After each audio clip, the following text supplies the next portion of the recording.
eu quero compartilhar uma palavra com você. Avisamos desde o domingo passado, né, que hoje vamos falar sobre um tema muito especial, um tema que Deus tem colocado em meu coração já há um ano aproximadamente, e tem sido um ano de muito aprendizado, de muitas lágrimas, de muita, unção que Deus tem derramado em relação a esse assunto. Então, hoje começamos essa série e daria para a gente falar uns 4, 5 dias, porque é muito bom, tem muitas preciosidades.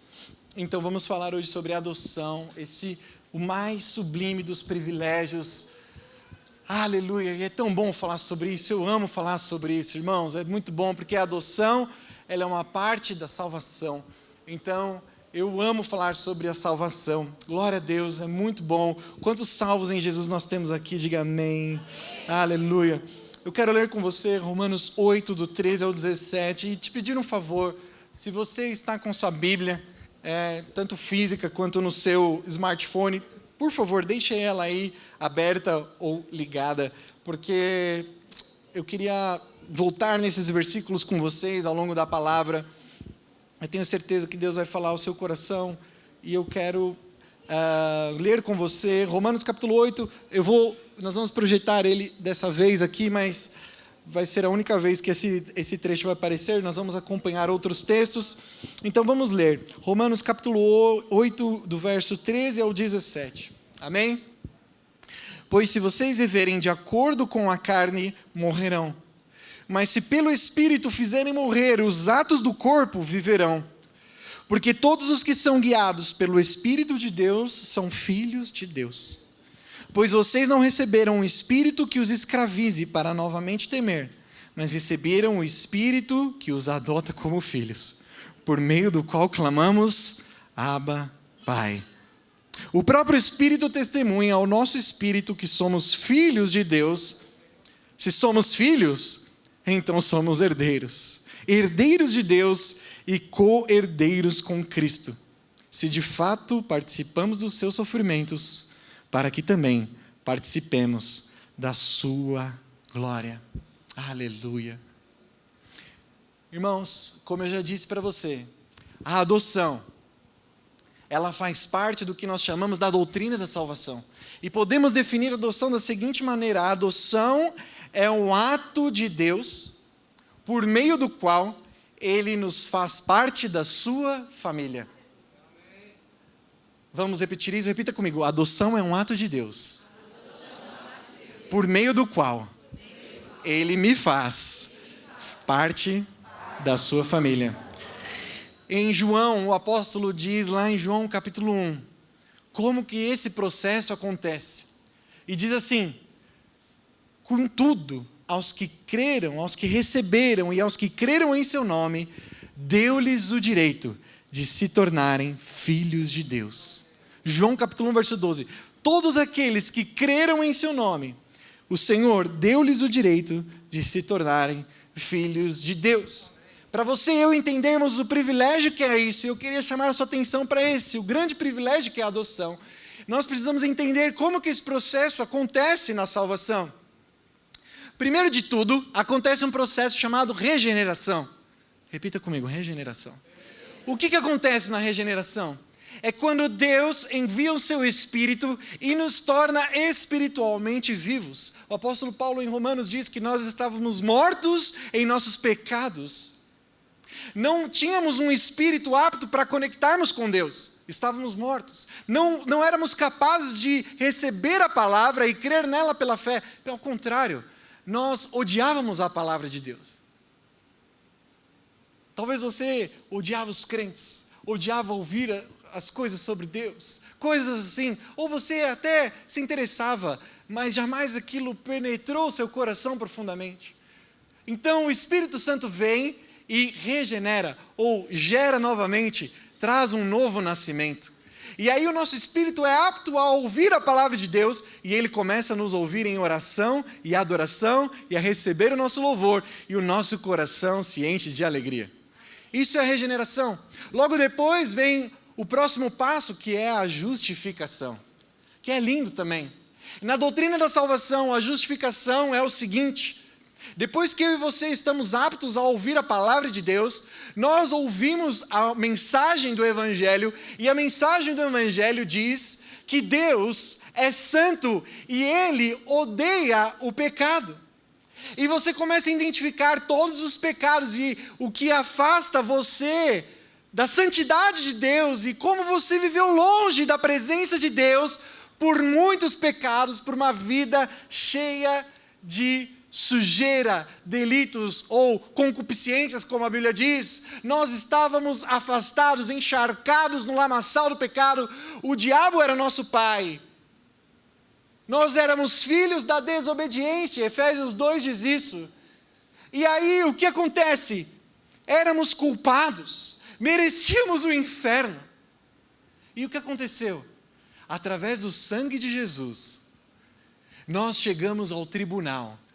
E o sangue de Jesus nos limpa, nos lava, nos purifica, e mais do que isso, Jesus é o nosso advogado perante Deus, e ele diz o seguinte: a culpa que existia sobre a vida destes, sobre a minha vida, eu, Jesus, paguei na cruz do Calvário. Então agora, eu e você estamos diante do juiz de todo o universo, o juiz que julga todas as coisas. E ao invés de nos declarar culpados porque merecíamos a culpa, nós somos declarados justos. Então saímos do tribunal com uma outra sentença. Não a sentença mais do inferno e a morte eterna, mas a sentença da vida eterna. E perante Deus somos encontrados justos. É um problema legal. O seu nome, o meu nome não está mais sujo. Nós não somos mais achados culpados se o sangue de Cristo, nosso advogado, está sobre as nossas vidas. Então somos justificados. Isso é a justificação. Deus é o juiz na justificação e Ele resolve o nosso problema legal. Se parássemos por aí já estaria muito bom, não é mesmo? Sim ou não? Você se torna apto a ouvir e adorar a Deus. Você se torna apto a estar na frente do juiz sem culpa. Ou seja, eu posso ouvir a Deus, eu posso falar com Deus, eu posso ser justo diante de Deus, ou seja, meus pecados estão perdoados, e já é maravilhoso isso. Isso já é maravilhoso, por quê? Porque os nossos maiores problemas estão resolvidos, mas Deus não se contenta em parar por aí. Ele não para por aí. Aleluia! Deus não parou por aí, por quê? Porque poderíamos ser como os anjos. Os anjos adoram a Deus. Os anjos são justos diante de Deus. Mas os anjos não são adotados como filhos de Deus. Deus não parou. Ele não faz questão apenas de ter adoradores justificados. Deus quer ter filhos adotados para a sua família. E essa verdade se torna a verdade mais amável e brilhante da doutrina da adoção. Não temos um Deus que simplesmente quer devoção, fria, santidade, apenas por ser santo. Ele quer, primeiramente, filiação, intimidade e comunhão. Na adoção, Deus abre o seu coração para ter comunhão com o homem. Então hoje eu quero falar, como eu sei, quero ensinar você como eu tenho aprendido também, como eu sei que eu sou filho de Deus, como você sabe que é filho de Deus? A resposta é, segundo o apóstolo Paulo, através da testemunha do Espírito Santo. Mas como se dá esse testemunho? Como se dá esse testemunho?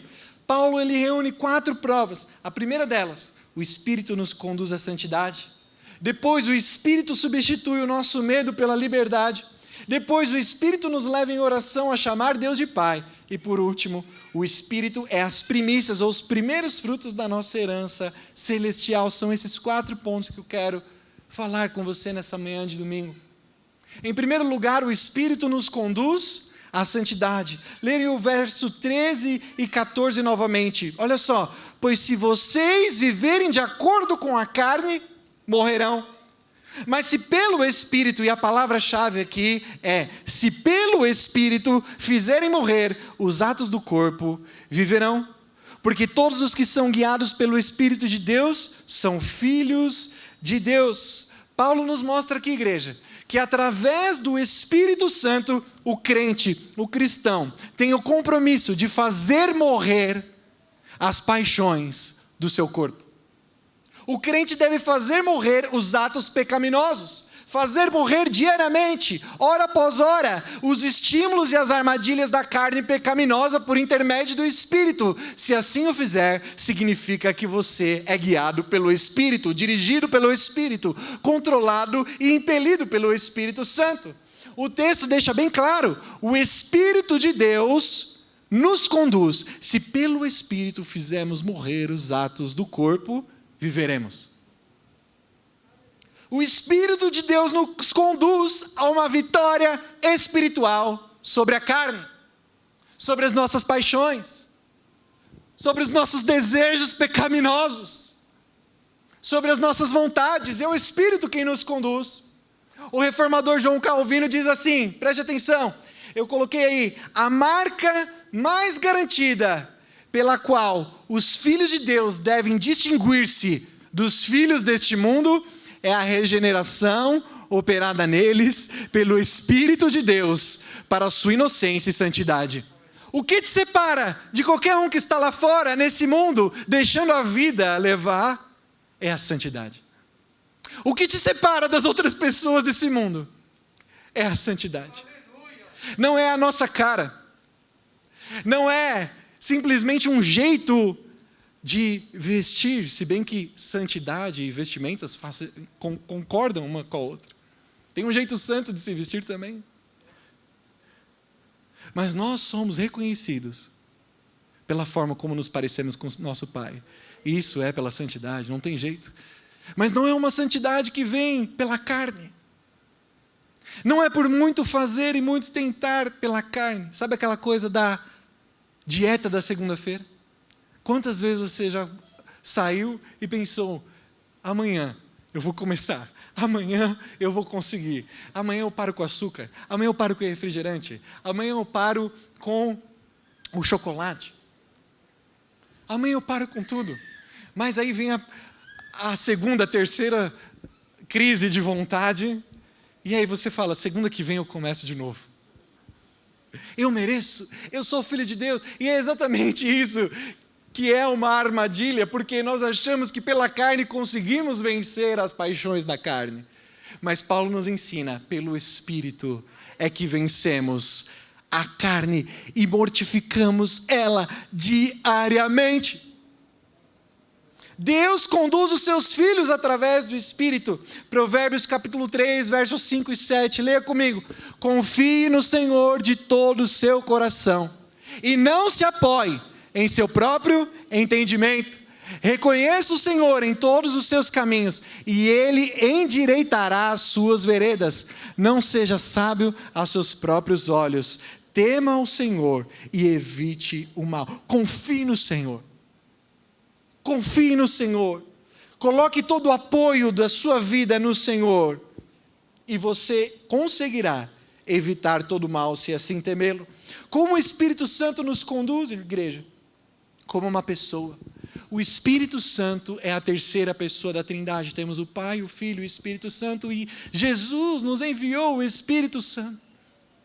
E Ele nos envia a pessoa, uma pessoa que está dentro de nós a partir do momento da conversão. Se você é convertido em Cristo Jesus, você recebeu o Senhor como seu Salvador, a Bíblia diz que você recebeu o Espírito da promessa. E sem violência, sem luta, o Espírito Santo, Ele nos influencia, Ele nos guia, Ele nos ilumina e conduz para uma vida santa, matando os impulsos da nossa carne dia após dia. Ele é manso, Ele é sensível, mas como uma pessoa, Ele se alegra e Ele também se entristece. O Espírito Santo nos conduz por meio de revelação e iluminação. Eu preguei sobre isso esses dias, a iluminação do Espírito Santo. E o que eu quero dizer com isso, igreja, é que o Espírito Santo nos guia, ajudando-nos a compreender a palavra de Deus, as santas Escrituras. E aqueles que têm o Espírito Santo são ajudados por Ele para entender a palavra. E à medida que você lê a palavra, você é guiado pelo Espírito, entende? É meio que circular, é um círculo vicioso. O Espírito Santo me ajuda a entender a palavra, mas quando eu leio a palavra, eu também sou guiado pelo Espírito Santo. São duas coisas que não se separam. A palavra de Deus, ela é fundamental para vencer o pecado, para vencer as paixões da carne. Sem a palavra de Deus, eu e você não temos a mente iluminada. E o Espírito Santo, à medida que você alimenta o seu interior com a palavra de Deus, Ele te ilumina para vencer o pecado. E como que Ele faz isso, irmão? Ele faz isso na sua consciência, ou trazendo paz, ou trazendo peso. Você já teve uma experiência assim? Em que o Espírito Santo traz paz em relação a alguma ação, mas às vezes ele traz peso. Ele traz um peso no nosso coração. Paulo nos ensina, igreja, a andarmos no Espírito. Gálatas capítulo 5, verso 16, diz assim, esse texto segue a minha vida, durante toda a minha história com Jesus. Ele diz, andai no Espírito, e jamais satisfazeis as vontades da carne. Ele nos ensina que somente andando pelo Espírito, perceba o caminho para vencer as tentações, para vencer o pecado, para vencer as coisas da carne, é somente andando pelo Espírito. Se Ele está guiando, significa que eu e você temos que seguir, e é aí que está. A graça, ela nos coloca diante de um Deus sem culpa, mas você precisa trabalhar para a sua santificação. Você precisa continuar trabalhando para a sua santificação. É preciso fazer morrer as paixões dos nossos corpos, igreja. Porque eu vou te falar, eu recebi Jesus, eu tenho certeza da minha salvação, eu tenho convicção que sou filho de Deus, mas ainda tenho muitas vontades pecaminosas. Ainda tenho vontade de fazer muita coisa errada. A questão é, eu vou dar lugar a essas coisas ou vou ser guiado pelo Espírito? Se você não andar, se eu não andar pelo Espírito, se nós como igreja não andarmos pelo Espírito, vamos sucumbir aos desejos da carne, e a carne vai te levar à imoralidade, à sensualidade, a carne vai te levar à impureza, à idolatria, à feitiçaria, às inimizades, à ira, às contendas, à separação, a se afastar da igreja, a se afastar de Jesus, a se perder nesse mundo. Não deixe isso acontecer, é responsabilidade sua. Andar no Espírito, ande no Espírito, e você vencerá. Ande no Espírito, e você vencerá. Ande no Espírito, ande no Espírito. Ele trabalha em nós, mas nós trabalhamos também. Colossenses capítulo 1, verso 29, Paulo diz, não sou eu que estou dizendo, para isso eu me esforço. Olha o que ele está falando, eu me esforço, lutando conforme a minha força, é o que está escrito aí, lutando conforme a sua força. Leia o capítulo 1 inteiro quando você puder, que atua poderosamente em mim. O Espírito Santo atua tão poderosamente em mim, Paulo está dizendo, que eu venço o mundo, eu venço a carne, eu venço o inferno, eu venço Satanás, não porque eu sou o melhor, mas dentro de mim habita o melhor, habita o Espírito, Ele quem vence, não sou eu. Ele diz, não glorio-me em mim mesmo, aquele que se gloria, glorie-se no Senhor. Aleluia! Aleluia! O fato de morrer para os nossos atos pecaminosos é um sinal de que você é filho.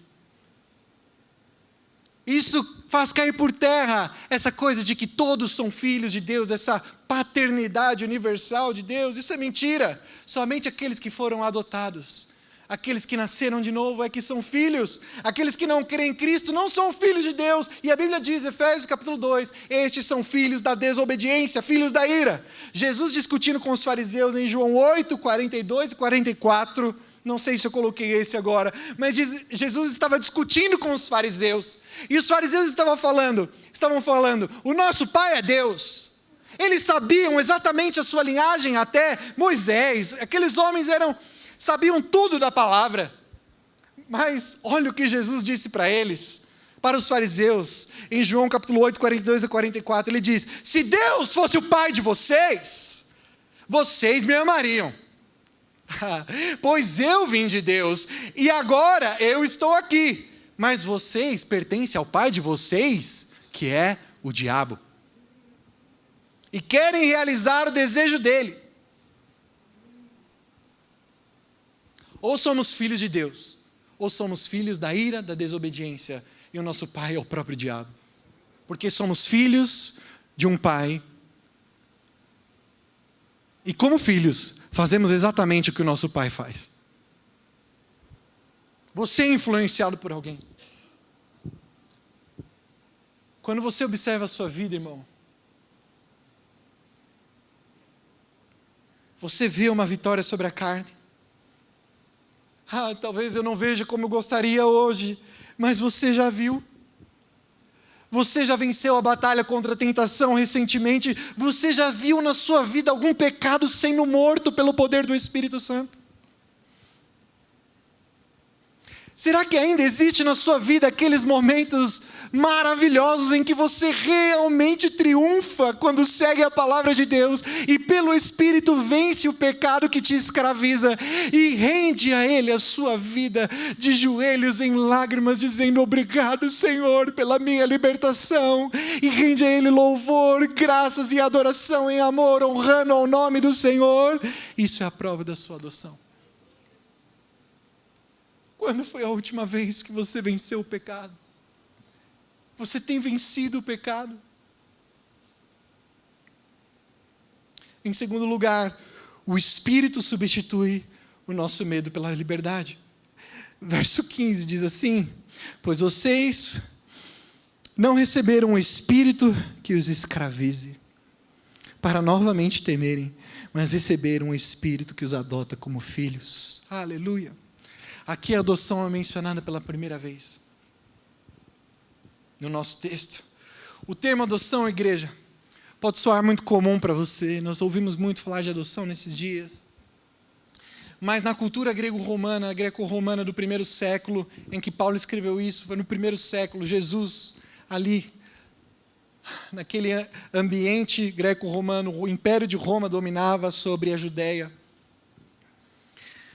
O fato de ser adotado, um homem quando escolhia, na cultura romana, um filho para si, para ser adotado, não era qualquer coisa, não era para complementar a família, não era simplesmente para fazer uma boa ação. Quando os homens adotavam um filho, ele era tão importante quanto um filho nascido naturalmente. Ele recebia a mesma parte da herança, se não a primeira parte da herança. Recebia tudo, era um herdeiro, o nome dele mudava, a família era esquecida, e perante 7 testemunhas, aquela pessoa, aquela criança, aquele adolescente, aquele homem, enfim, homem, mulher, enfim, recebia uma nova vida. Se era escravo, se tornava livre, e recebia todos os direitos da sua nova família.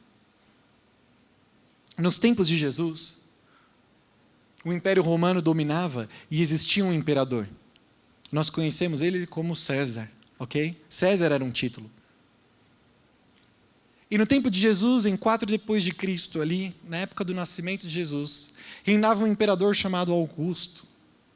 E Augusto adotou um homem já formado, chamado Tibério.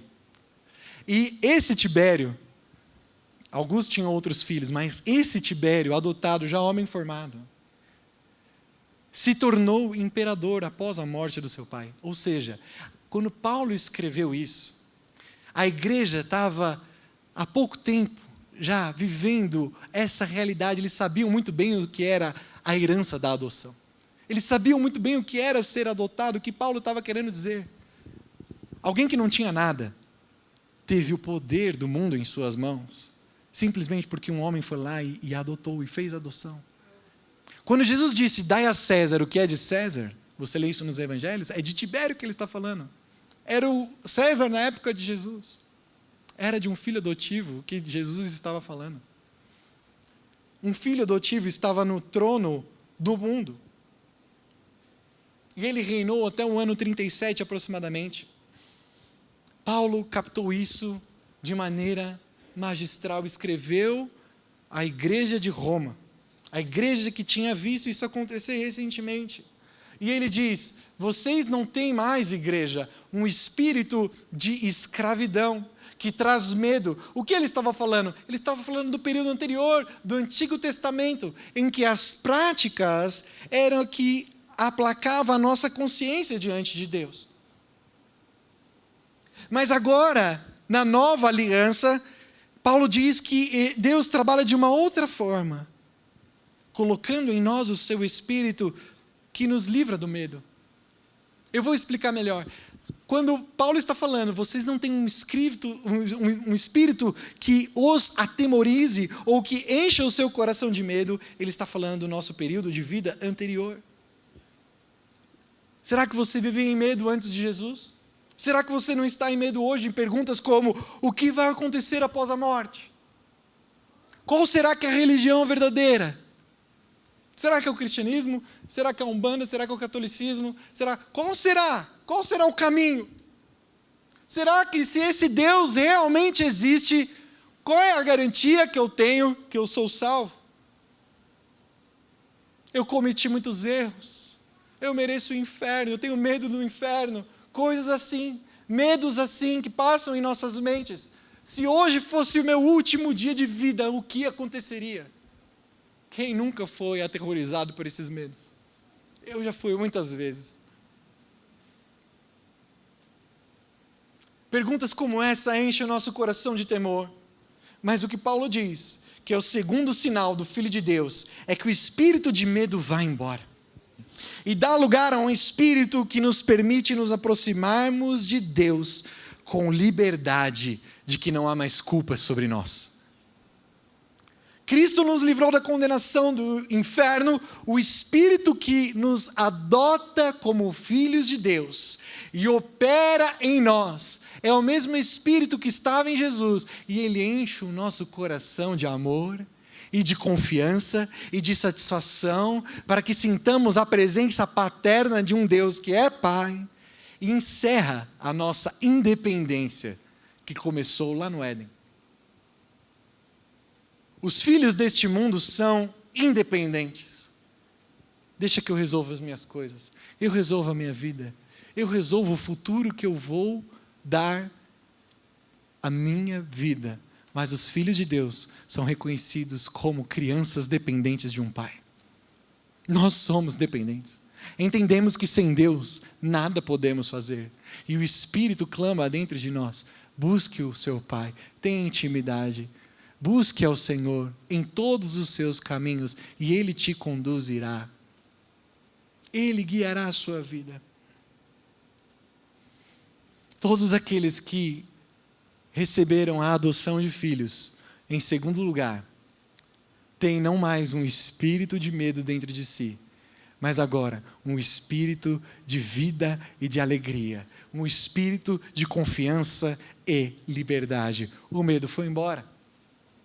O medo foi embora. Aleluia. Aleluia. Hoje se penso, minha vida pode encerrar agora. Hoje se penso, e se eu morrer? Eu fico pensando muito, sabe no que, enquanto eu oro? Como que está o coração dessas pessoas aqui que nós oramos? Como que está o coração de alguém que está entubado na UTI? Se coloca um pouquinho nesse lugar agora. Como que está o coração de alguém com um diagnóstico de câncer? O que você acha que passa na cabeça de uma pessoa assim? Você acha que são pensamentos de uau, alegria, felicidade, tantos planos, tantos sonhos? Não. É aquele pensamento de que eu posso morrer daqui a pouco. Mas qual é a diferença de nós para esses irmãos? É o tempo. É a questão do tempo. Hoje pode ser meu último dia de vida, hoje pode ser o seu último dia de vida. Não é verdade? Não é verdade? E o que vem no seu coração quando você pensa isso? É medo? É tristeza. Eu não casei ainda. Eu ainda não tive filhos. Não realizei o meu sonho profissional. Tudo isso não é nada perto da glória que nos será revelada. A questão é, o nosso coração se enche de alegria quando entendemos que somos filhos amados de Deus e o medo da morte vai embora. Vai embora. Aleluia. Nosso coração é tomado por grande alegria. Aleluia. Em terceiro lugar. Glória a Deus. Em terceiro lugar, o Espírito nos leva em oração a chamar a Deus de Pai. Vamos ler verso 15. Leia aí comigo verso 15. Pois vocês não receberam o Espírito que os escravize para novamente temer, mas receberam o Espírito que os adota como filhos, por meio do qual clamamos, Abba, Pai. O próprio Espírito testemunha ao nosso espírito que somos filhos de Deus. Aleluia. Olha só que lindo. Isso aqui é lindo. Você vai ficar maravilhado. Espero que você fique maravilhado como eu estou aqui. Eu estou andando nas nuvens hoje, igreja. Estou muito feliz. Eu amo falar do Evangelho. Aleluia. Aleluia. Hoje pode ser meu último dia. Aleluia. Eu vou encontrar com Jesus. Aleluia. Oh Deus. Aleluia. Sabe, Paulo ele escreve esse texto aqui tão famoso, tão famoso. Pelo Espírito de adoção, recebemos agora um clamor dentro de nós, Abba, Pai. E o que ele quer dizer? Existem dois pensamentos que não estão afastados de si, eles se complementam. O primeiro é o seguinte, Abba significa pai. E pai, como está aqui, foi escrito no grego, significa pai. Por que será que ele escreveu pai duas vezes? Porque Abba é uma palavra no aramaico que significa pai. É como as crianças chamavam os seus pais. Ou seja, Paulo coloca uma palavra em aramaico, porque ele está escrevendo para uma igreja com judeus, mas ele também coloca uma palavra em grego, que é pater, que significa pai. Ou seja, uma palavra em aramaico, ao lado uma palavra em grego. E o que ele está querendo dizer com isso, em primeiro lugar? Que o Evangelho, que a filiação, não é apenas para judeus. A filiação é para todos aqueles que receberam ao Senhor em seu interior. Ou seja, Paulo escreve na língua aramaica e também em grego, na língua dos gentios, daqueles que os judeus falavam, vocês nunca serão filhos, vocês nunca serão povo de Deus, que Paulo está escrevendo pela revelação do Evangelho. Todos aqueles que receberam, todos aqueles que creram, deu-lhes o poder de serem filhos e clamarem Pai, e clamarem Abba, e clamarem Pai. Ou ele está dizendo aqui, Deus não faz acepção de pessoas, seja judeu, seja grego, seja brasileiro, seja argentino, oh meu Deus, seja preto ou branco, seja amarelo, seja escravo ou livre. Todos que recebem a Jesus pela fé têm o direito de serem filhos de Deus. Aleluia! Pobres ou ricos, da ZL ou da Vila Olímpia, não importa, todos os que receberam, todos os que creram, deu-lhes o poder, aleluia, aleluia. E em segundo lugar, como eu disse, a palavra Abba, era essa palavra do dia a dia, da cultura hebraica, ou seja, nenhum judeu, irmão, nenhum judeu jamais chamaria Deus de Abba. Por quê?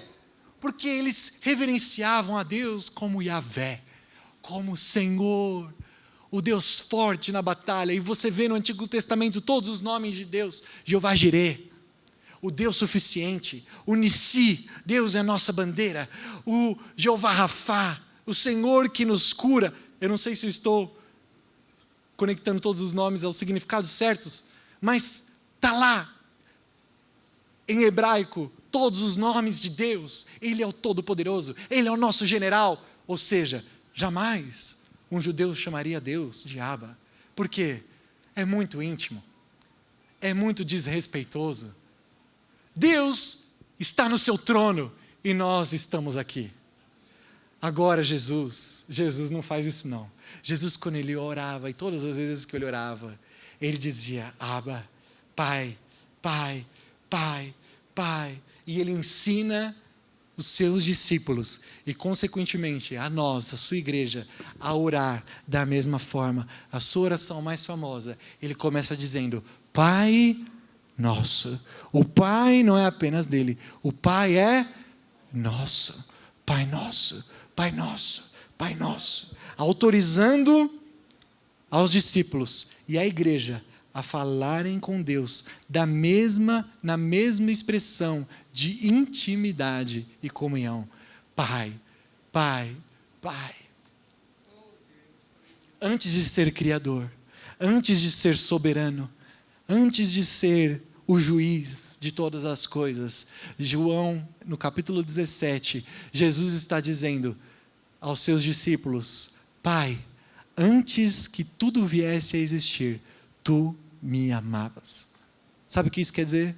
Que Deus, antes de tudo, é Pai, Pai, Pai, Pai. Ele quer intimidade com você, filho. Ele quer essa intimidade com você. Aleluia. A palavra Abba era usada pelas crianças para chamar os seus pais. E Jesus mostra que ele veio trazer esse nível de intimidade. É uma percepção de intimidade com Deus que ninguém nunca havia trazido e que nenhuma outra religião tem. Não se chama Buda de pai. Não se chama Maomé de pai. Mas ao Deus que está acima de todos os deuses, nós podemos chamar de pai. Infelizmente, existe um conceito do Abba nos nossos dias, com um balbuciar infantil, não é? Essa coisa meio da criança, né? Com o papaizinho, essa coisa, mas não é isso que a Bíblia diz. A palavra-chave para eu e você entendermos a questão do Abba aqui é a palavra que vem antes. No versículo 16 diz, o final do versículo 15, mas vocês receberam o Espírito que os adota como filhos, por meio do qual clamamos. Diga comigo, clamar. Clamar. O que significa clamar? Clamar não significa orar. Clamar não significa falar. Clamar não significa dizer. A expressão em grego aqui é craso. A palavra é tão forte que significa uma exclamação emocional alta e espontânea, um grito. A Bíblia nos diz em Hebreus capítulo 5, verso 7, leia esse texto, olha só o que Hebreus, o escritor, diz sobre Jesus. Durante os seus dias de vida na terra, Jesus ofereceu orações e súplicas em alta voz e com lágrimas àquele que o podia salvar da morte, sendo ouvido por causa da sua reverente submissão. No Getsemane, irmãos, Jesus não orava com as suas costas eretas, apoiado numa pedra, clamando, Pai, Pai.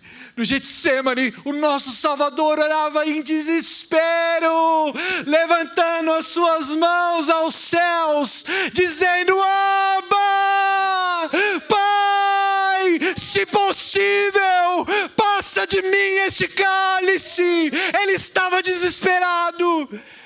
Lágrimas, suor de sangue começou a escorrer da sua face, tamanho o seu desespero pelo que estava para acontecer. Deus, Pai, Abba, com as mãos aos céus, escuta-me.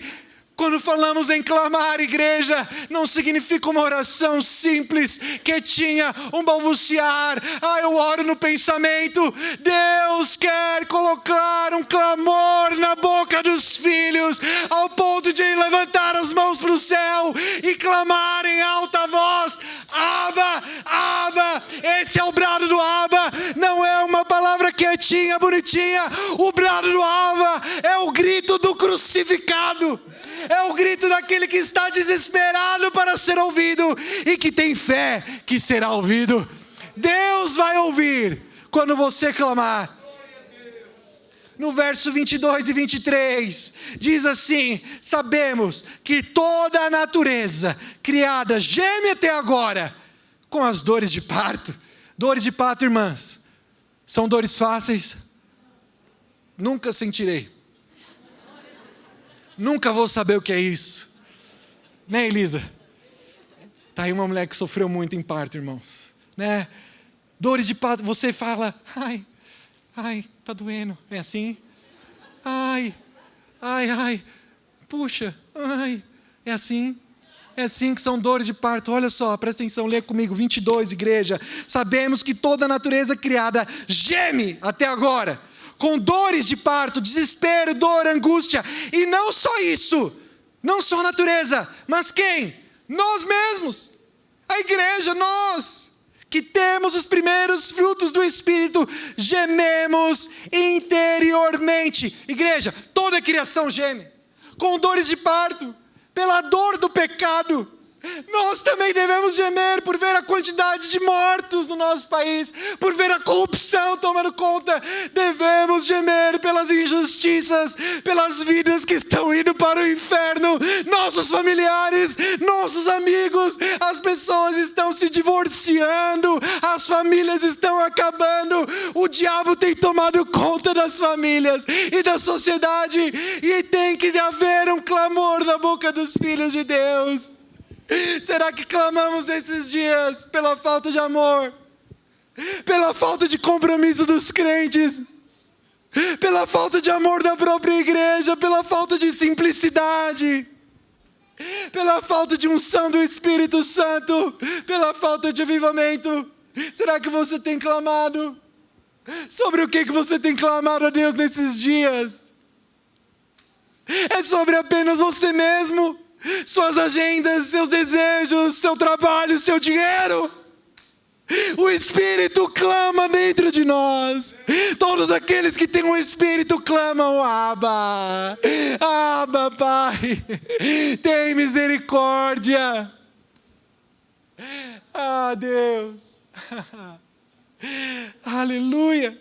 Por isso que o sofrimento é importante, por isso que é bom, aleluia, passarmos pelos sofrimentos, porque o sofrimento nos faz clamar e chorar pelas coisas que são importantes.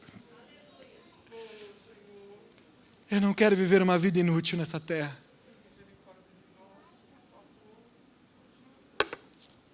Livra-me, Pai, de viver uma vida que não faz a diferença. Aleluia. Livra-me, Pai, de viver uma vida apenas por viver. Russell Moore, no seu livro Adoção, um livro que marcou demais a minha vida, a adoção chama a sua importância para as famílias e igrejas cristãs. Ele diz que os judeus do primeiro século, os judeus cristãos, os cristãos, nossos antepassados, raramente oravam em silêncio, com a cabeça baixa. Eles oravam em voz alta e com as mãos para os céus. Veja, não é isso que uma criança faz quando quer o colo do seu pai. Grita, grita, grita e clama, colo, colo. Estou com fome, celular. Igreja, igreja, nós precisamos de avivamento do Espírito Santo na nossa vida.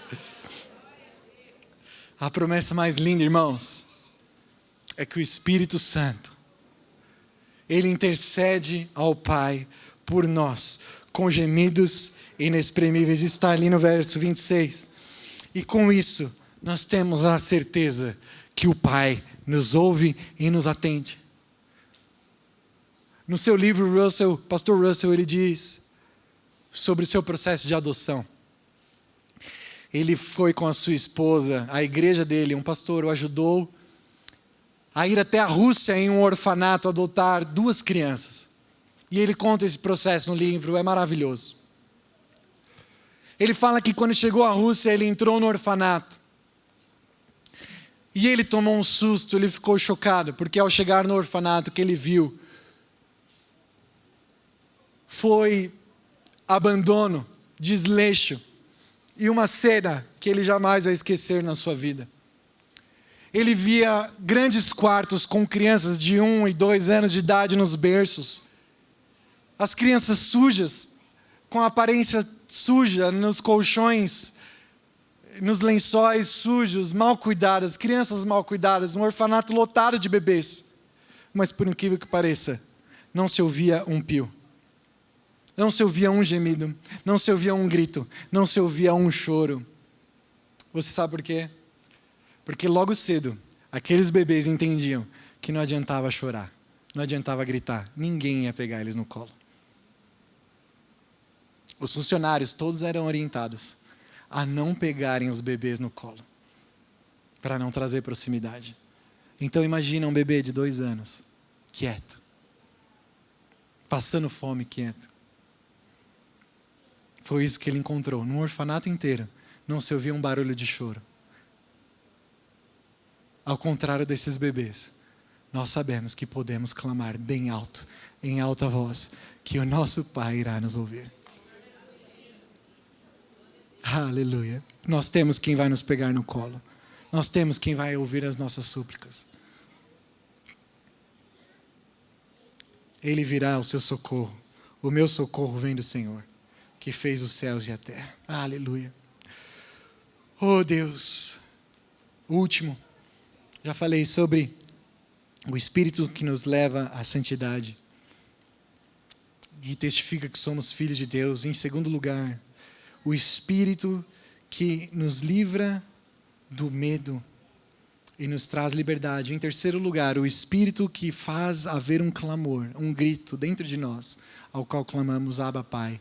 E em quarto e último lugar, o Espírito é as primícias, os primeiros frutos da nossa herança celestial. À primeira vista, irmãos, a herança, ela pode parecer se referir àquela herança celestial que a Bíblia fala que é incorruptível. A Bíblia em diversos momentos fala de que os crentes subirão com o Senhor Jesus nas alturas. E nós viveremos numa cidade santa, celestial, chamada de a Nova Jerusalém. Isso sim pode ser considerado uma herança, com certeza. E a Nova Jerusalém, a Bíblia diz que haverá muita riqueza. As ruas, o chão que nós pisaremos serão o quê? As ruas de ouro, né? Toda a cidade será adornada com pedras preciosas. Não haverá mais choro, não haverá mais guerra, não haverá mais fome. E você e eu podemos aguardar essa herança, que é uma herança incorruptível. A Bíblia também fala de um galardão que nós receberemos. Ela não é muito clara sobre o que seria isso, mas é um galardão que receberemos por nossas obras. A Bíblia também fala do milênio com Cristo, e eu creio no milênio. Eu creio que reinaremos 1000 anos com Jesus numa terra totalmente renovada. Mas eu creio aqui, irmãos de coração, que não é só sobre isso que o apóstolo Paulo está dizendo à igreja. Paulo, ele diz, é por certo que herdaremos a terra, a miséria e a pobreza vão encerrar porque elas são frutos do pecado, mas o que Paulo tinha em mente, não é exatamente uma coisa que Deus irá nos conceder como um presente. Preste atenção nisso, igreja. Não é algo que você apenas receberá como um título, um triunfo, uma quantia, porque não haverá onde gastar. Não haverão lojas, não haverão lugares para conhecer e viajar. Não haverão carros para serem comprados. Então, o que será que é a maior herança que o cristão vai receber? O que Paulo tinha em mente aqui, que nós herdaremos o próprio Deus. Não existe nada mais precioso na eternidade do que a presença do eterno Deus. E Davi, ele tinha consciência disso. Em Salmo capítulo 16, verso 5, leia comigo aí. Olha o coração de Davi, um homem que habitava o Espírito. Diz assim, o Senhor é a porção da minha herança e o meu cálice. Salmo 73, 25 e 26, olha o que Asaf diz. A quem tenho no céu, senão a ti? E na terra, nada mais desejo além de estar junto a ti. O meu corpo e o meu coração poderão fraquejar, mas Deus é a força do meu coração e a minha herança para sempre. Aleluia! Aleluia! Os levitas, igreja no Antigo Testamento, você sabe, existiam 12 tribos. E 11 dessas tribos receberam herança na terra. Receberam as terras repartidas entre eles, mas os levitas não.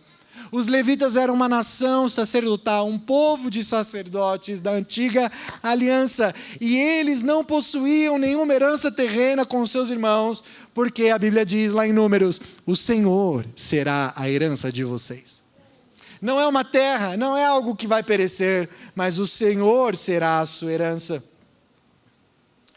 Ou seja, igreja, aquilo que eu e você podemos esperar, não é nada que ganharemos, não são barras de ouro, não são dólares, não são pedras preciosas e nem ruas de ouro. Aquilo que vai mais valorizar, aquilo que é a maior herança que eu e você podemos ter, é o próprio Senhor Deus, nosso Pai. A presença dEle, dia a noite, noite e dia, eternamente. Sabe, virá o dia que a nossa adoção será completa. Hoje nós estamos apenas com uma adoção pela fé. Romanos capítulo 8, verso 23, eu coloquei esse aí, eu acredito, que diz assim: e não só isso, mas nós mesmos que temos os primeiros frutos do Espírito. Ou seja, eu e você temos os primeiros frutos do Espírito. O que são os primeiros frutos do Espírito? Nós temos um trabalhar do Espírito, tudo isso que eu já falei, o testemunho do Espírito, a santidade, a liberdade, a paternidade de Deus em nós. Todos nós que temos os frutos, gememos interiormente, esperando ansiosamente a nossa adoção como filhos e redenção do nosso corpo. Embora ainda nessa terra sofremos, embora ainda aqui tenhamos dificuldades, você entende? Você entende que o Evangelho não se trata de receber coisas? Você entende que é um problema nós acreditarmos que a vida é uma troca com Deus de coisas que Ele deseja que tenhamos, ou que na verdade nós desejamos ter, e que chamamos e choramos por isso?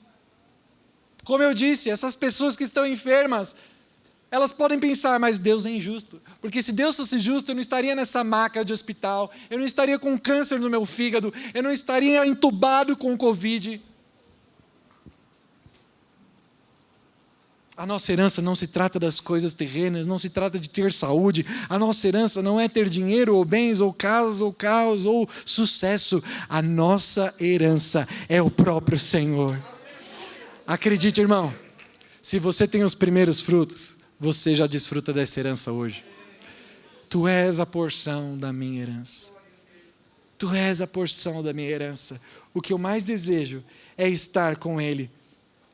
Apocalipse capítulo 21, verso 7. Olha isso, que lindo. É a promessa. Hoje nós somos adotivos por fé, mas um dia seremos por vista. Olha lá, leia comigo. Vamos ler bem forte. 1, 2, 3. O vencedor herdará tudo isso, e eu serei o seu Deus, e ele será meu filho. Até lá, igreja. O Espírito Santo testifica que somos filhos de Deus, porque os sofrimentos são tantos, as angústias são tantas, as dificuldades são tantas, mas é preciso olhar para dentro e sentir o testemunho. Você é filho, você tem um pai. Pode clamar, levantar as suas mãos, gritar, chorar. Deus é o seu socorro, Deus é o socorro presente no momento da sua angústia. Eu quero concluir dizendo, irmãos, que o universo um dia foi orquestrado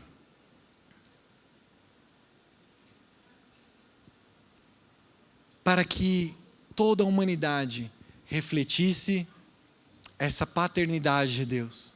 Deus planejou para si filhos espirituais que multiplicariam a sua descendência na terra, todos servindo a Ele, sujeitos a seu Pai. Tudo deveria ser nosso naquele belo jardim, mas então aconteceu uma rebelião. E o universo foi tomado e transformado num grande orfanato. Os herdeiros foram liquidados pelos seus desejos. Uma serpente mantém esse mundo escravo. Mas então veio Jesus. Quando ainda éramos órfãos, Cristo tornou-se um órfão substituto por nós. Quando éramos órfãos nos nossos pecados e delitos, Cristo tomou o meu e o seu lugar. E Ele recebeu toda a maldição de um órfão, mas não de um órfão natural, de um órfão espiritual. Deus, Filho, Jesus Cristo, Ele jamais havia participado do que ele participou ali na cruz. E não é sofrer apenas, era estar longe de Deus, Pai. Por isso que na cruz ele bradou: Deus meu, por que me desamparaste? Foi a única vez que Jesus não chamou a Deus de Pai. Ele foi abandonado pelo seu Pai, para que eu e você nos tornássemos filhos de Deus. Aleluia. É por isso que eu estou tão feliz nessa manhã. É por isso que Deus tem colocado em mim um novo espírito de adoção, de alegria, de vida, para entender que nada me falta. Eu sou feliz, porque eu estou na melhor família do mundo, na melhor família do universo, e eu tenho o melhor pai que eu poderia ter. Um pai que me ouve, um pai que me abraça, um pai que cuida de mim, que sabe exatamente do que eu preciso, e assim também é com você.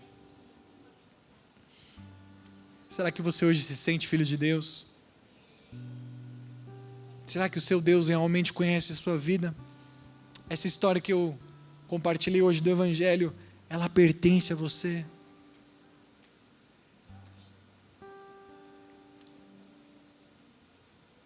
Quero convidar você a ficar de pé agora.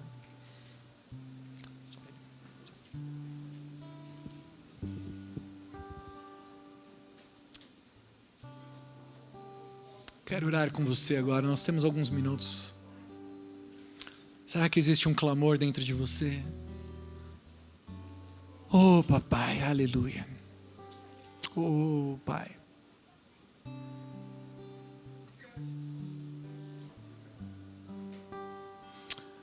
Oh, se você sentir vontade de levantar as suas mãos, faça a sua oração agora, pai.